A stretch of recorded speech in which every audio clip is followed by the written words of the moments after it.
Argentina, a seleção mais suja da história das Copas. Pergunta. Será que é mais suja das Copas?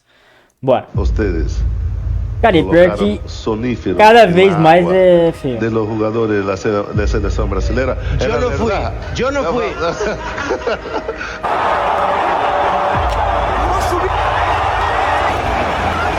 Racista. No fair, referee no fair. ظلم باين وواضح. Pior que mano, eu vi essa imagem do Van Dijk e do Salah no Twitter, mano, falando tipo, na hora que eles descobriram o plano da FIFA, tá ligado? Na hora que deu o choque de realidade, tá ligado? مش هينفع نخرج كده كسبانين 2-0 ارجنتين. بطولة موجهة.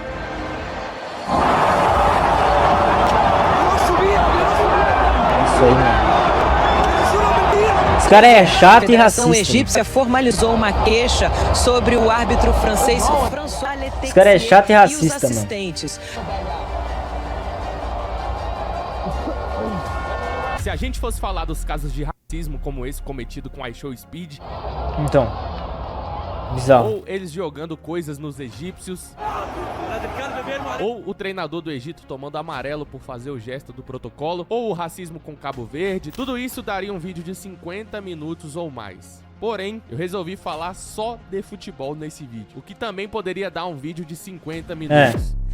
Porque só nessa Copa é muito roubo. Vitória da Argentina, mão na bola de Messi contra a Holanda, pênalti no Di Maria na final da Copa de 2022, bem questionável, gol de mão feito por Maradona, suspeita de dopar jogadores do Brasil e entre inúmeros capítulos, todas as Copas do Mundo da Argentina tem um asterisco do lado. E antes que alguém venha dizer aqui, meu Deus, já tá chorando, não é choro, é fato. A gente vai comprovar nesse vídeo. Nesse vídeo nós vamos mergulhar na história duvidosa da Argentina, desde a conquista da sua primeira Copa, onde mudaram o horário do jogo do Brasil para saber qual resultado a Argentina precisava fazer para se classificar na Copa, até o desabafo do jogador egípcio após ser eliminado pela Argentina em 2026. Desde encerrar o jogo do Brasil no meio do escanteio na Copa de 78, até autorizar o Messi a bater falta no Vozinha, arrumando a barreira em 2026. Muitos falam que falar que a Argentina é favorecida em Copas é terraplanismo, é teoria da conspiração. Será? Eu te desafio a assistir esse vídeo aqui até o final. Arrume sua cadeira, fique bem relaxado, porque hoje nós Cara, pior que de verdade, muita gente fecha o olho, né, mano? É isso que me irrita, mano. Fecha o olho, mano, pra essas coisas. Fala que a Argentina não é favorecida, mano. Pô, a Argentina falar isso? Beleza, mano. Mas, tipo assim, brasileiro, mano. Pô, pelo amor de Deus, eu só abrir o olho, mano, e ver essas coisas, mano. Vamos ver por que a Argentina é conhecida como a seleção mais suja da história das Copas. Esse vídeo aqui provavelmente vai dar muito brasileiro que torce pra Argentina, né, rapaziada? Bizarro. E apesar de eu estar fazendo esse vídeo aqui, como eu sempre falo em todos os meus canais, eu não me posiciono como o grande dono da verdade, né? Então, apesar de tudo aí, apesar de eu não gostar da Argentina pra nada, eu quero deixar o espaço aí nos comentários pra vocês debaterem à vontade, certo? Pode tornar os comentários desse vídeo aqui um espaço pra debate, onde, meu irmão, tá liberado aí. Vamos Tudo bem vai virar isso Tudo bem que brasileiro que torce pra Argentina não devia ter espaço de fala, né? Mas tá bom. aqui embaixo, beleza? Enquanto isso, assistam ao vídeo aí, a história da Argentina, que, pô, eu acho que uma galera aqui vai mudar a cabeça, talvez. Não sei. Vamos ver, marcha. A Argentina tem 3 títulos de Copa do Mundo e dá pra fazer 3 documentários só de suspeita com esses pacotes deles. Mas hoje eu vou além. São 5 capítulos, 5 décadas diferentes e o mais recente tá acontecendo agora, debaixo do nosso nariz, em 2026. Eu vou te levar por cada um, com contexto, com data, com nome de árbitro, pra gente poder tomar as melhores conclusões. Capítulo 1, 1978, a Copa que a própria FIFA admitiu que tinha um problema. Para entender esse caso, você precisa entender 3 coisas. Onde foi, quem mandava lá e como funcionava o formato da Copa do Mundo naquele ano. A Copa do Mundo era sediada na Argentina, e não era uma Argentina qualquer, era uma Argentina governada pela ditadura, e que usava aquela Copa como vitrine política para o mundo. Agora, o formato era bem diferente do que a gente vê hoje. Na primeira fase, as seleções caíam em grupos de 4, e os 2 melhores de cada grupo avançavam. Isso é um pouco parecido com o que é hoje, mas a grande diferença é que a segunda fase não tinha oitavas, não tinha mata-mata, não tinha quartas, não tinha semifinal. Era outro grupo de 4 times, só que dessa vez quem terminasse em primeiro lugar ia direto pra final, sem direito à semifinal. Mas aqui que já entra o primeiro escândalo grandioso dessa Copa de 78 e afetava o Brasil, que era a seleção considerada a favorita pra ganhar aquela Copa e que poderia claramente ser uma pedra no caminho da Argentina. O Brasil caiu no grupo 3 com Suécia, Espanha e Áustria, e o primeiro primeiro jogo contra a Suécia no dia 3 de junho no estádio José Maria Minella, em Mar del Plata, já entrou pra história com um dos maiores erros de arbitragem, não da Copa, mas da história do futebol. É um escândalo assim gigantesco, mano. A partida estava empatada esse aí eu tô ligado, 1 a 1 e no último lance da partida, literalmente o último, em cobrança de escanteio batida por Nelinho, Zico subiu mais alto que toda a defesa sueca e cabeceou. Mano, isso é muito bizarro mesmo. Vitória do Brasil, certo? Errado. O árbitro galês Clive Thomas apitou o fim do jogo com a bola ainda no ar. Antes da bola... Não, isso aí é Mano, insano, cara. É isso insano. aqui, mano. Antes da bola entrar no gol, ele já tinha apitado. O próprio Zico desabafou anos depois sobre esse caso. Abre aspas. Ele autorizou a cobrança e apitou com a bola no ar. Nunca vi nada igual em toda a minha carreira. A Não, mas isso aí não repercussão existe. foi tão grande Isso não que existe. a FIFA suspendeu o Clive Thomas pelo resto daquele Mundial. O segundo jogo do Brasil foi contra a Esse Espanha, cara tinha que ser terminou preso, 0 a né? 0. No E o mínimo. terceiro jogo foi contra a Áustria, também em Mar del Plata, que marcou a primeira vitória do Brasil na competição, 1 a 0 com gol de Roberto Dinamite. Mas mesmo vencendo, o Brasil ficou em segundo lugar do grupo. Então você já começa a entender por que aquele empate com a Suécia faz tanta diferença, e você vai ver agora ainda mais, irmão. Quando que começou a Operação Argentina aí? Se aquele gol do Zico contra a Suécia tivesse valido, o Brasil teria vencido o primeiro jogo e provavelmente terminaria em primeiro no grupo ao invés de segundo. E essa mudança de colocação colocou o Brasil no grupo da Argentina na segunda fase. Então, o grupo do Brasil agora era Argentina, Polônia e Peru. Com essa mancha na arbitragem já no currículo daquela Copa, o Brasil enfrentou o Peru e venceu por 3 a 0 o primeiro jogo, e aí teria o confronto direto contra a Argentina, certo? Que fica conhecido como a Batalha de Rosário. Foi um jogo duríssimo, muita gente no estádio, mas terminou em 0 a 0.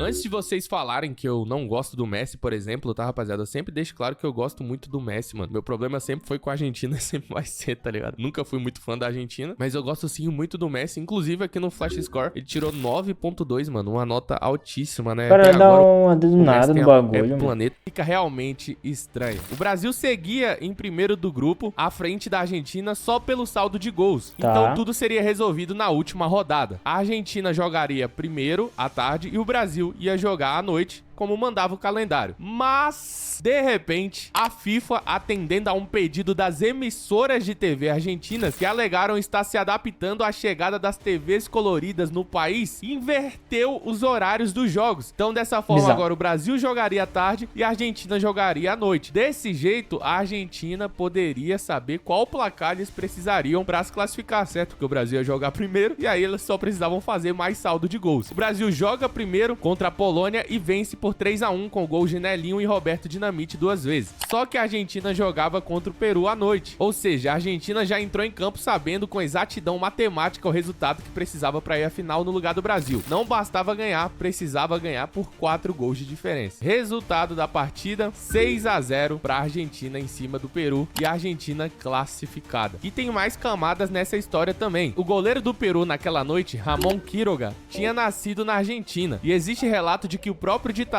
Videla foi ao vestiário peruano antes da partida. Existe registro de uma doação milionária de trigo do governo argentino ao governo peruano na mesma época. Em 2007, o filho de um chefe do Bizarro. cartel de Cali declarou à Rádio Caracol, na Colômbia, que o cartel havia subornado a seleção peruana para deixar a Argentina vencer. Apesar de tudo isso, tá, rapaziada? Logicamente, por ter um canal com a audiência que a gente tem aqui nesse canal, eu preciso deixar um adendo aqui, né? Nada disso foi comprovado oficialmente. Não teve investigação formal da FIFA, tá? Não teve confissão documentada e não teve punição. O que teve foi essas falas aí, teve sim esses registros que eu acabei de falar pra você. Agora, se é ligado ou não, aí você acredita no que você quiser, certo? Logicamente, a gente tem que usar o supostamente aqui e usar, realmente mostrar pra vocês os fatos, né? Mas uma coisa tá ligada com a outra, não seria nenhum tipo de loucura, né, rapaziada? A gente sabe como as coisas funcionam. A Argentina foi pra final e bateu a Holanda por Mas 3 naquela a 1 época, na prorrogação, com 2 gols de Kempis, e foi a primeira taça aí do futebol da Argentina em Copas do Mundo, certo? O Brasil terminou aquela Copa sem perder nenhum único jogo e saiu de lá como o campeão moral, né? Na época tinha muito essas falas aí.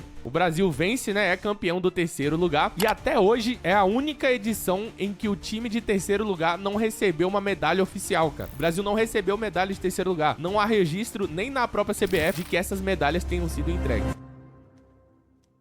1986, a segunda mancha na Copa. 8 anos depois, no México, quartas de final, Argentina contra Inglaterra, e esse confronto já chegava carregado pelo contexto político que havia na época. Aos 51 minutos, Maradona sobe para disputar a bola com o goleiro inglês Peter Shilton e com a mão esquerda desvia a bola pro gol. O árbitro tunisiano Al Bin Nasser valida o gol. E aqui não tem interpretação, né, rapaziada? Tá filmado, tá claro. O próprio Maradona, décadas depois, assumiu que o gol foi de mão. Tipo assim, essa aí eu sei que foi roubado, obviamente foi roubado. Mas assim, eu até, tipo, vejo um cenário que o juiz não viu. E aí não tinha VAR. E aí não tinha o que ele fazer. Tipo, óbvio que dá pra ver que ele bateu com a mão. Mas às vezes, tipo assim, no mundo que o juiz não tenha visto, tipo, beleza. Nem aí assumir, não né? seria um roubo.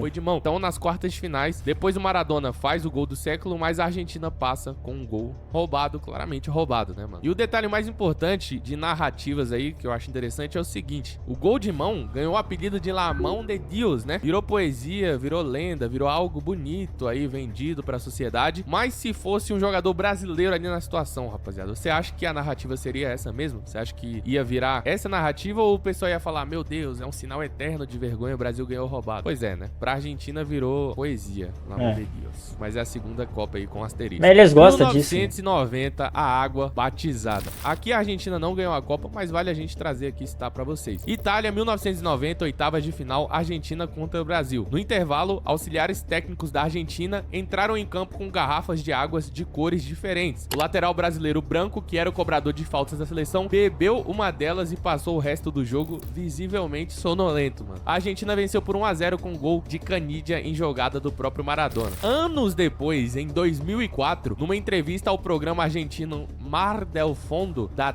TYC Sports, o próprio Maradona contou o esquema, rindo. Abre aspas. Alguém colocou um tranquilizante na água que o branco bebeu. Segundo o jornal argentino Clarín, quem executou a jogada foi o massagista da seleção Miguel Galíndez de Lorenzo, por ordem do técnico Carlos Bilardo. Anos depois, questionado sobre isso, o Bilardo não confirmou, mas também não desmentiu. 2022, a Copa do favorito. Essa Copa é bizarra. Copa, eu acho que de todas que a gente citou aqui, é a que talvez cabe mais interpretação, porque a galera, todo mundo assistiu, né? Todo mundo aqui pôde ver. E sempre tem alguém que defende, fala que a Copa de 2022 não foi roubada. Mas, primeira nas quartas de final contra a Holanda. O árbitro espanhol Antônio Mateu Larroz distribuiu 18 cartões amarelos. Foi o recorde histórico da Copa do Mundo. E ainda deu um cartão vermelho pro Dumfries. E aí tem aquele lance que o Messi pega a bola na mão, onde ele deveria tomar cartão. Cara, bizarro. O juiz não dá nada. Bizarro. Tem um lance também que a bola é chutada no banco de reservas da Argentina. E depois da partida, o técnico holandês Van Gaal disse publicamente que a seleção holandesa tinha sido roubada pelo árbitro. Questionou por que um jogador argentino não foi expulso após chutar a bola em direção ao banco holandês e reclamou do pênalti sofrido. E a gente pode até falar do pênalti do Chesney, né, lá no jogo da Polônia, onde, mano, claramente não foi pênalti. Mas o Messi bate e erra, então isso não influencia muito naquela Copa. Mas algo que influenciou completamente, principalmente na final, foi o pênalti em cima do Di Maria. Cara, esse pênalti é uma loucura mesmo. Um pênalti do Ousmane Dembélé dentro da área. Mano, pelo amor de Deus, esse aqui, vamos ser sinceros, é igual aquele pênalti do Suárez lá contra o PSG, mano. Eu gosto do Barça, mas não foi pênalti. Esse pênalti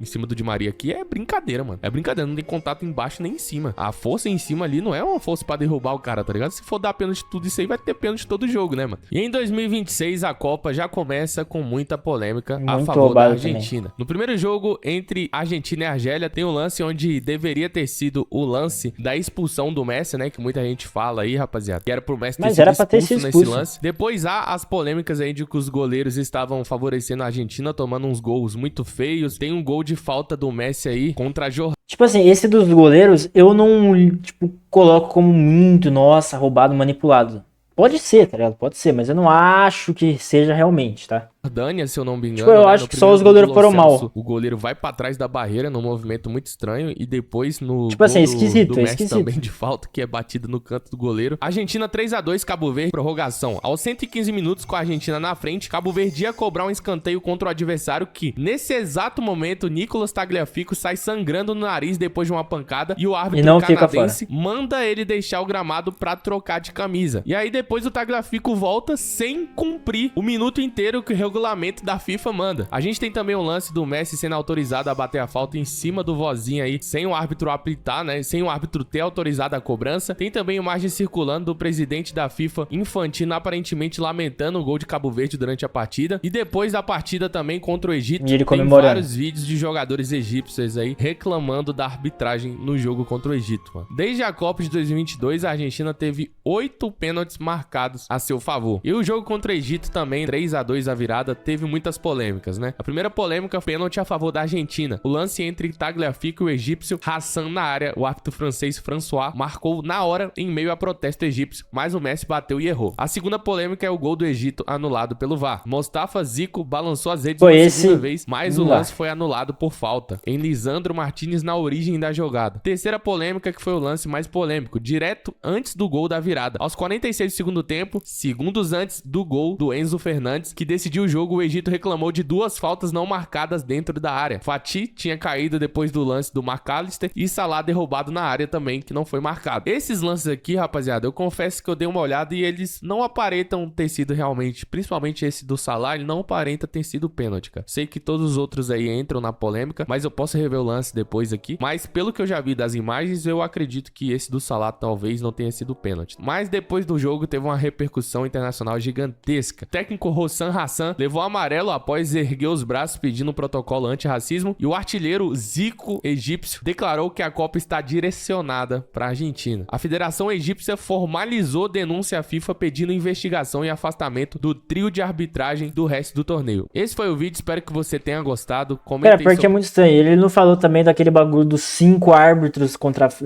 no jogo da França contra Marrocos, que meio que é bizarro. Tipo assim, é muito estranho. Realmente, esse do Egito, talvez não entre muito no roubo, tá? Mas eu acho que tem muita coisa estranha, tá ligado? Muita coisa estranha. Eu não sei dizer, velho. Parece que é realmente comprado, porque você vê tudo ligando com o presidente da FIFA, é muito estranho, mano. E como ele torce pra Argentina de verdade mesmo, e foda-se. É muito esquisito, mano.